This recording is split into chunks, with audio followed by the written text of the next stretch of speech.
Oke, Bu Mutia, Bunda, Mas Wafi. Anak saya masih babbling. Terkadang kalau ditanya mau apa, dia jawab dengan babbling.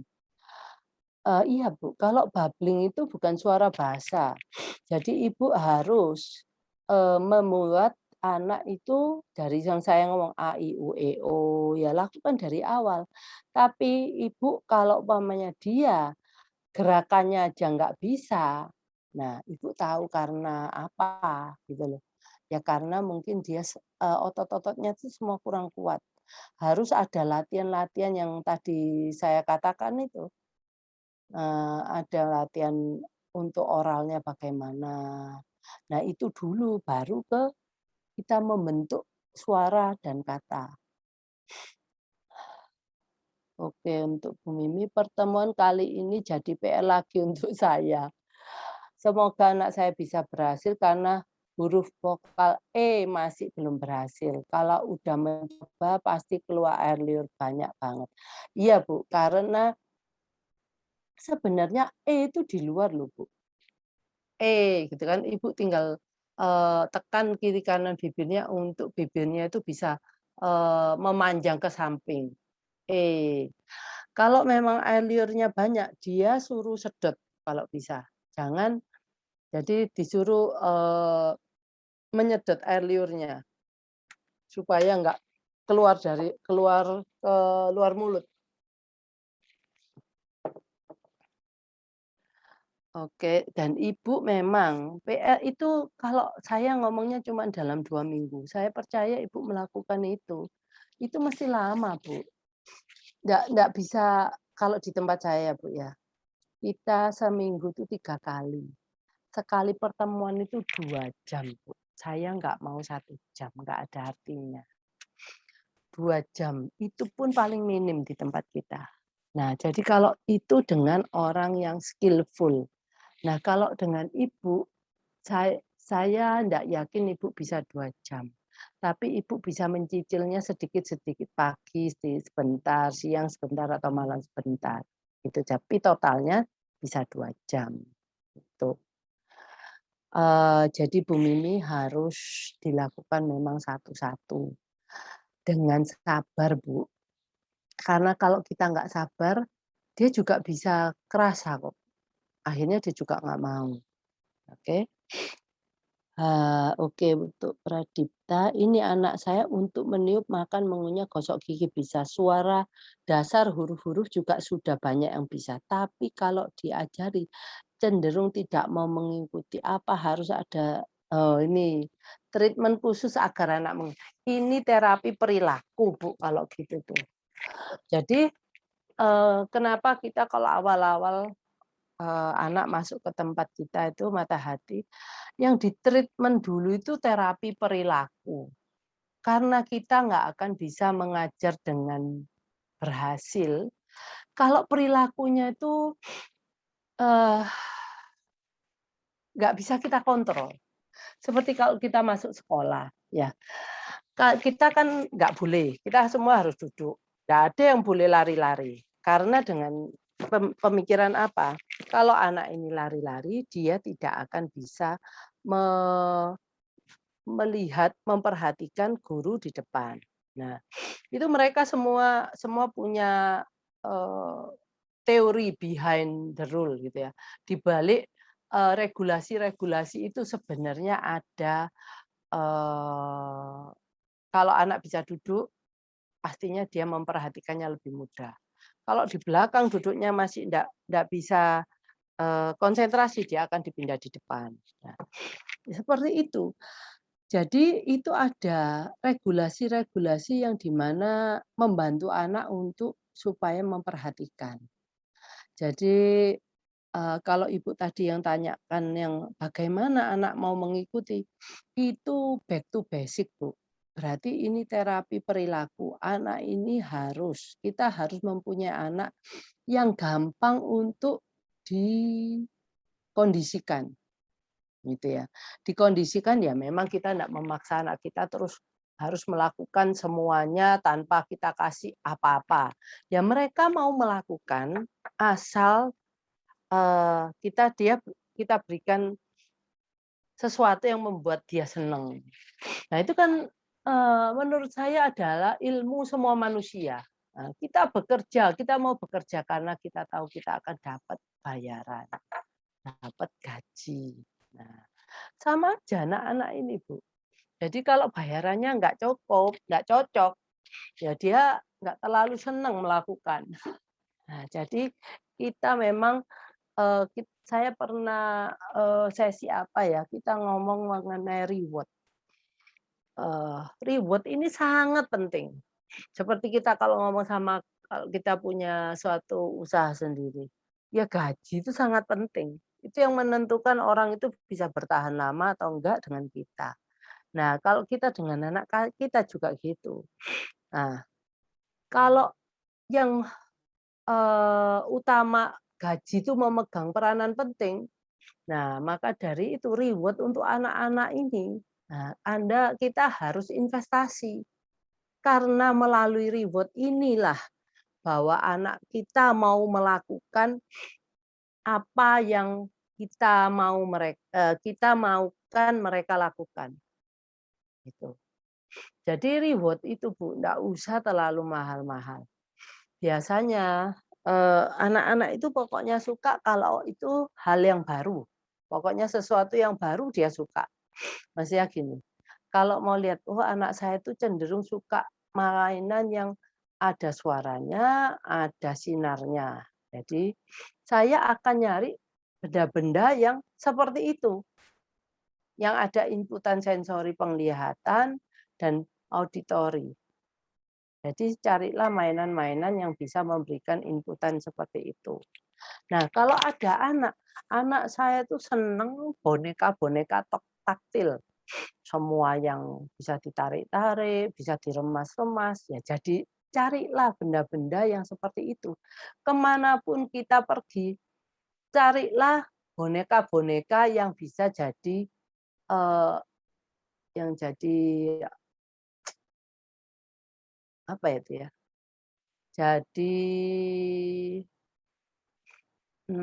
reward untuk anak kita. Dan jangan lupa kalau reward itu sangat, berharga, jadi sesuai dengan kalau kita melakukan dengan kita untuk hal-hal yang ada benefitnya kita berikan reward itu. Tapi kalau tidak, reward itu harus dikunci di lemari. Jangan diberikan ke dia karena dia suka main itu, jangan. Karena nanti kembali ke ibu atau bapak, reward-nya sudah tidak berharga. Nah, kalau sudah nggak berharga, cari reward lagi, wah setengah mati.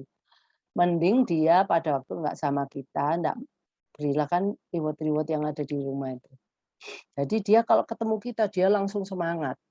Karena dia ingetnya bukan inget kita, inget reward-nya. Wah, kalau sama ibu ini ada mainan itu yang saya tahu nggak bisa saya, mainkan kalau nggak dari tangannya ibu, mama atau ibu atau bunda, itu Bu. Jadi ya untuk, Bu Pradipta Dava Hananto itu seperti itu. Jadi anak Anda harus me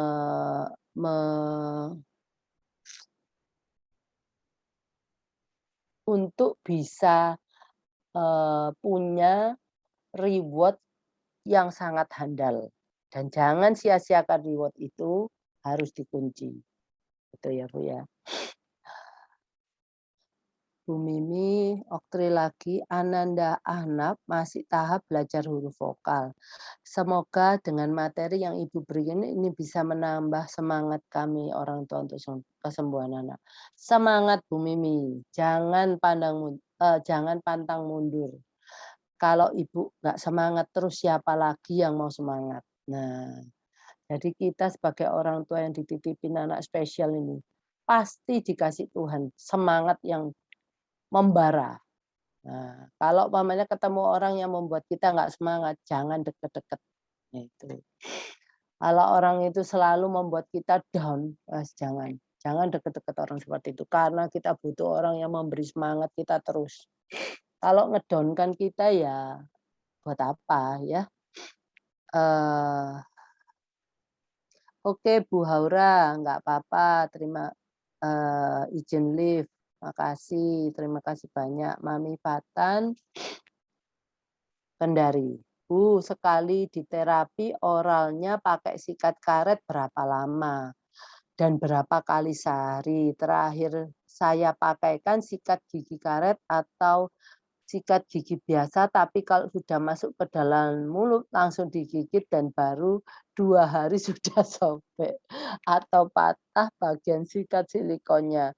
Terus anak saya manggil mama dan mama, papa, atau mami, papi, tapi nggak tahu maknanya seperti babbling doang. Ya, oke Bu, untuk makna ya itu nanti tidak kita bicarakan di sini, karena itu juga suatu hal yang besar. Tetapi apakah anak Ibu bisa mengikuti kalau Ibu ngomong, "Ayo sekarang katakan mama," dia langsung bilang, "Mama." Mau ngomong mami, bisa mami. Apakah itu anak Ibu sudah bisa mengikuti? Kalau sudah mengikuti, ya nggak usah pakai sikat karet. Nah, kalau dia dilihat dari Ibu bilang bahwa 2 hari aja dia sudah sobek atau patah, berarti anak ini kan suka menggigit. Berarti dia tuh hipo, dia suka menggigit apapun yang masuk ke dalam mulut.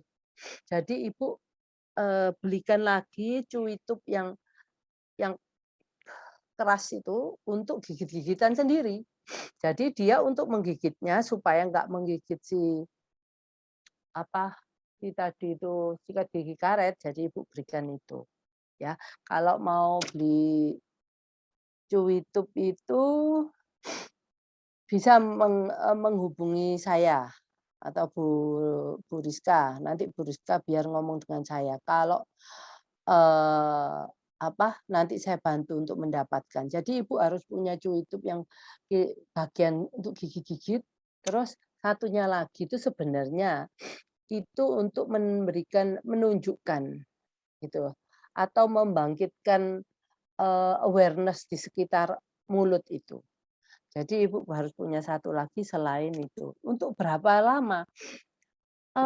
Kan itu Ibu lihat, kalau umpamanya anaknya sudah bisa, kita kan melakukan hal itu, habis itu sebelum kita ngomong, "Katakan apa apa."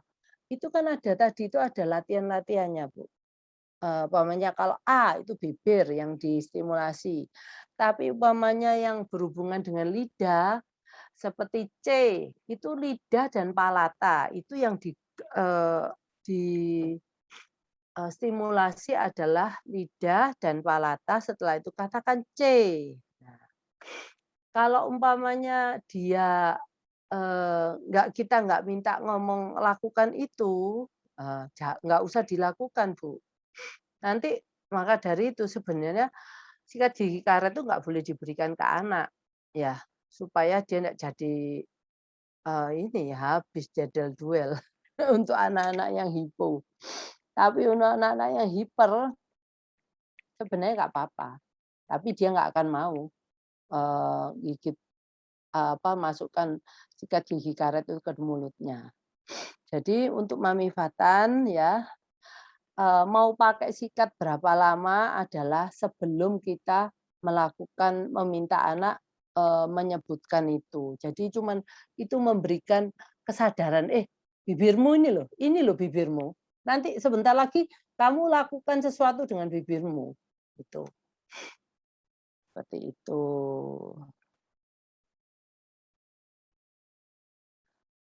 Bu Alfa, coba buka klinik di daerah kota Samarinda. Karena di Samarinda haus akan tempat terapi. Kayaknya di Samarinda sudah ada kok tempat terapi. Rata-rata 1 jam, lebih dari 1 jam beda lagi bayaran Bu, jadi nambah lagi. Iya, minta aja Bu 2 jam. Kalau Ibu selalu 2 jam terus, pasti harganya ya memang tambah mahal, tetapi ya karena Ibu borongan, ya nggak mahal-mahal amat gitu loh. Ya apa ya, saya tuh juga gini loh, namanya terapis itu orang yang mencari uang, ya sebagai mata pencariannya dia. Banyak terapis masuk ke tempat saya itu cuma buat belajar aja. Nah, setelah dia belajar bisa, dia akan meninggalkan tempat saya. Itu kenapa orang nggak pengen buka tempat terapi ya sebenarnya gitu. Tapi kalau saya, maaf ya, saya ndak bingung lah, biar aja. Mau dia, mau ngajar siapa, saya juga nggak pernah kekurangan murid kok. Nah, jadi, saya ajarkan ini ke orang tua, memang saya berharap orang tua itu juga ready, siap untuk diajar seperti mereka. Tetapi karena kita sudah ada tambahan plus stresnya itu, nah jadi itu yang membuat orang tua itu ndak gampang, ndak mudah untuk menerima ilmu, menerima ilmu baru. Ya seperti kan kita udah ya sudah kena stres itu kita sudah coba cuman saya ngomong, kalau kita mau belajar ini, bayangkan wajah anak kita, saya harus bisa, saya harus menang untuk bisa membantu anak saya. Jadi, tapi sebelum itu, saya kan juga pernah bilang ya, Ibu harus pastikan anak kita tidak tuli. Tidak tuli itu dengan cara apa? Pakai fokus visual itu loh, fokus auditori. Kalau saya umpamanya, saya memukul gelas kaca, itu suaranya begini. Nah, tapi kalau saya memukul bola yang metal, nah itu, untuk mau tahu anak kita kalau itu aja nggak bisa membedakan, bagaimana dia membedakan suara bahasa yang kita katakan ke dia. Nah, untuk membuat dia telinganya tuh alert, perkenalkan bermacam-macam suara dulu. Oh, dia harus tahu, oh ini suaranya ini. Setelah itu, dari bermacam-macam suara, dia harus ngomong, oke, kalau ini kita harus mainnya kita di belakang. Oke, kita ngomong. Dia harus bisa mengetuk 2 kali.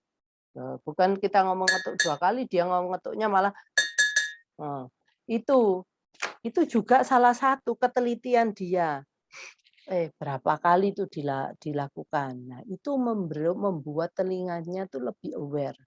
Maka dari itu, untuk anak-anak yang tidak bisa atau pendengarannya kurang, terapi saya ini tidak bisa dilakukan.